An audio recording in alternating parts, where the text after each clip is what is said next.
My name is Sihle Sibisi. I'm 38 years old. So, firstly, for me to go to Nigeria was because of a church here in South Africa. Um, the prophet of that church had shown us videos of TB Joshua, a lot of them, and he had told us that he's the spiritual son to TB Joshua. So that's how most of us ended up going to TB Joshua. And I went to TB Joshua's church, and when I got there, I thought it was just a normal visitation. Moreover, I had an ear operation, and even after the operation, I still had a bit of struggle to hear on my left side.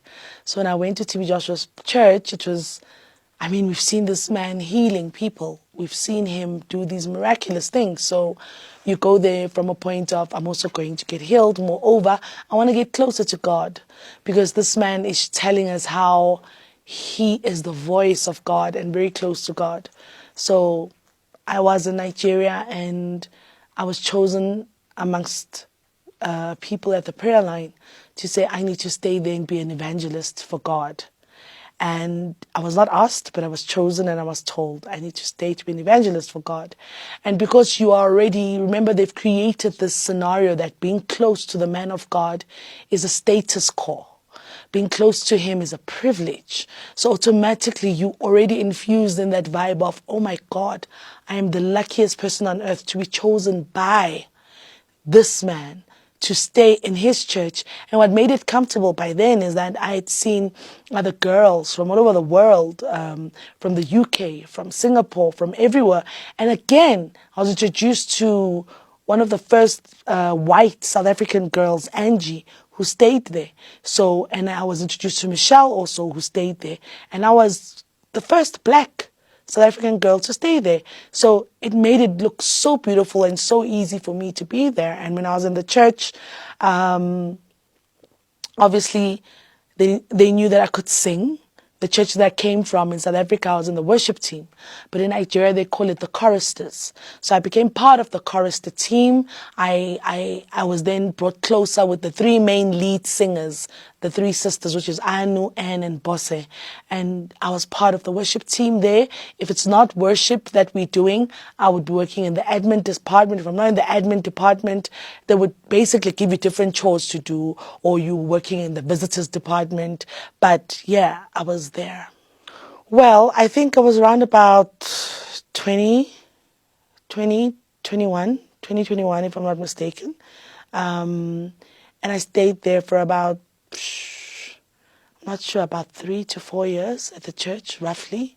Roughly three to 4 years, yeah. Well, my mom was very happy because the church from South Africa that took us there, for her, it was, your daughter is chosen, the first black South African to stay there.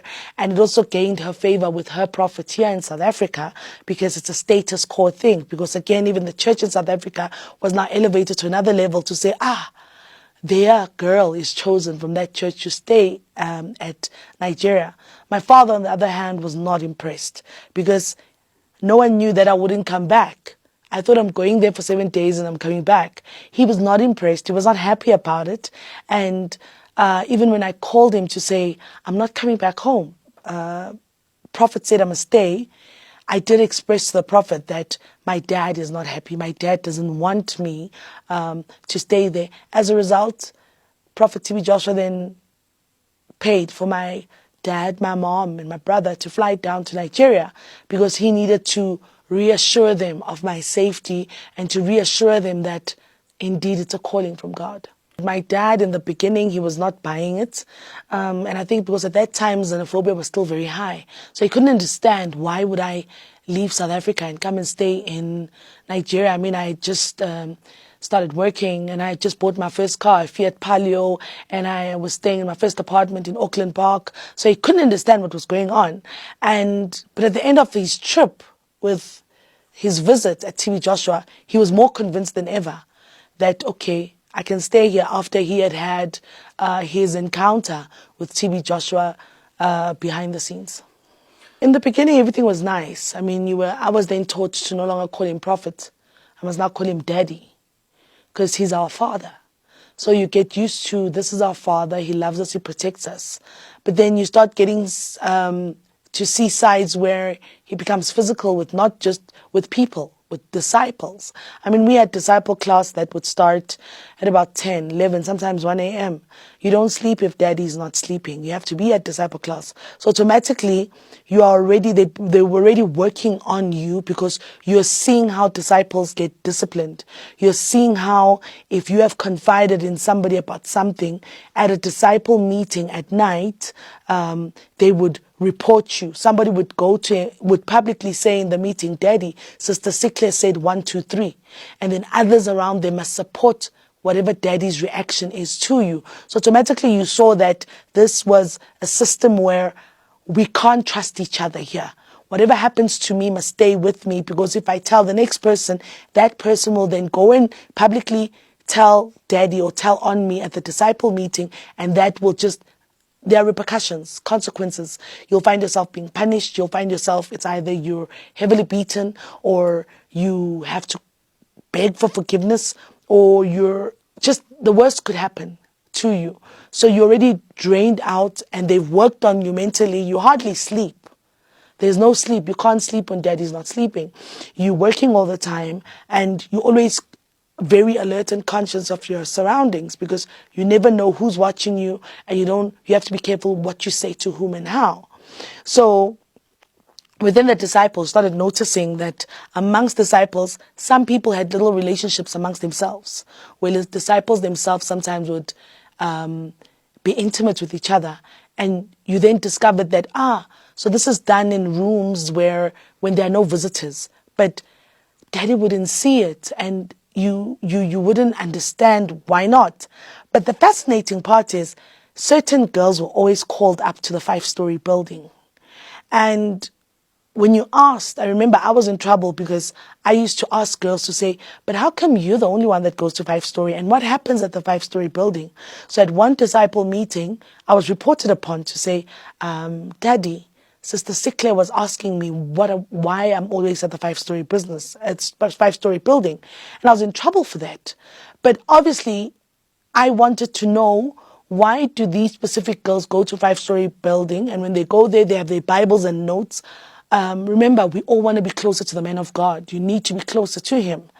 And one day when I least expected, I also got the call to say, Daddy needs you at the 5-story building. And I went up to the 5-story building, very excited, eagerly awaiting to see or experience what other people experience there. Because, I mean, you think that you're getting closer to heaven. I mean, maybe he's praying for you. Maybe he's going to give you more Bible scriptures. You don't know, but it's a status quo kind of thing. And lo and behold, you walk into 5-story, and then there are the 5-story boys there. These are the boys that looked after him completely. And as soon as you get there, he dismisses them off. And he just looked at me. And he said, oh yeah, Sihle, take off your pants. And at that moment, you're not sure is this really happening or am I dreaming? Like your mind is twofold and everything. But at the end of the day, you end up submitting to what he says. And he has your way with you. And when he's done, it's as if nothing happened, and he asks you to leave. It was never consensual because, as I say, you walk in and he says, take your pants off. And remember, you've already been worked on and broken down to a point where you don't have the capacity to think for yourself anymore. Anything you believe that's right there is what is said by daddy. If daddy said, it's true. So it was not, I can't say it was consensual. It happened. And you come out of it, and then he will tell you, now you're spiritually connected to me. And he looks you straight in the eyes and says, now you're spiritually connected to me. You're spiritually with me forever. So for you, it's a mind over matter kind of thing, because once you leave there was a sister called Bisola. She's also in the documentary. She was his pimp. And once you leave the 5-story, for some reason, you would bump into her. And immediately she'd give you a chore to do. she'd basically monitor your behavior after the experience as to who you talk to, what are you doing. So automatically you kept so busy so that you literally don't even have time to tell anyone. But at the same time, who would I tell? Because already you've been introduced to the system of seeing how when you report, when you tell somebody something, that night you're going to get reported and you're going to get the punishment that comes with it. The worst punishment I got, I was chased out of the church to sleep in the car park. Now, the car park is attached to the church building, but it's an open place where they called it the car park because that's where his ambulances and cars used to park. And I was made to sleep there for a month because I was told I'm rebellion, I'm very proud, and I needed that was done so that it could kill the flesh. It could kill my pride, because they said to die when your flesh is dead. You need to die unto Christ your flesh needs to die for Christ to resurrect in you. So I was in the car park for about a month where disciples are told, if somebody is being disciplined, you don't talk to them. You have no relationship with those people. You leave them at the car park like that. The only thing they do, if somebody gives you food, they give it to you secretly because they can't publicly be seen to be talking to you, having anything to do with you. So that's the worst form of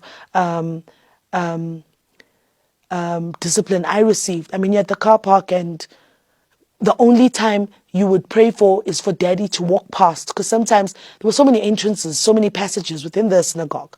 So when you see him walking past the car park, you would literally run to him and plead for mercy. Daddy, forgive me, because you want to go back in. You want to go back into the system. So he's basically trying to tame you to a limit of saying, if your flesh is not dead, you're not coming back here. Mind you, he has your passport. Where are you going to go to? Because they keep our passports. Personally, I've been talking about not just my abuse at the hands of churches, pastors, and the religious sector. Because the abuse started in South Africa at this church that took us there. Because at that church, I was chosen yet again, and I was staying in the mission house. So this pastor, same modus operandi as TB Joshua, but TB Joshua is on a higher scale because TB Joshua is the spiritual dad. This pastor had a mission house in Parktown where he kept young girls that he chose. And this is where we saw the worst atrocities ever that were happening to young girls. And I started speaking from then. But the more you speak about, oh my God, this is what I saw, this is what happened, that is when you're being silenced. Because then they would say, it's not you, it's the demon in you and you need deliverance. It's the devil in you speaking, you need deliverance, And then when you get to Nigeria, the same thing happens. So automatically you think, okay, this is how life is. And unexpectedly so, you still get shocked because you're thinking, but this is the godfather of Christianity. This is the man close to God's mouth. Why would he then do this also? So I've been talking, but people were not listening. When it comes to TB Joshua's ordeal with me, it's funny how when we had a reunion with the victims, we all, for the first time, started speaking about that TB Joshua actually sexually abused us when BBC approached us to say, it's a safe space, we've been investigating, you need to tell your truth.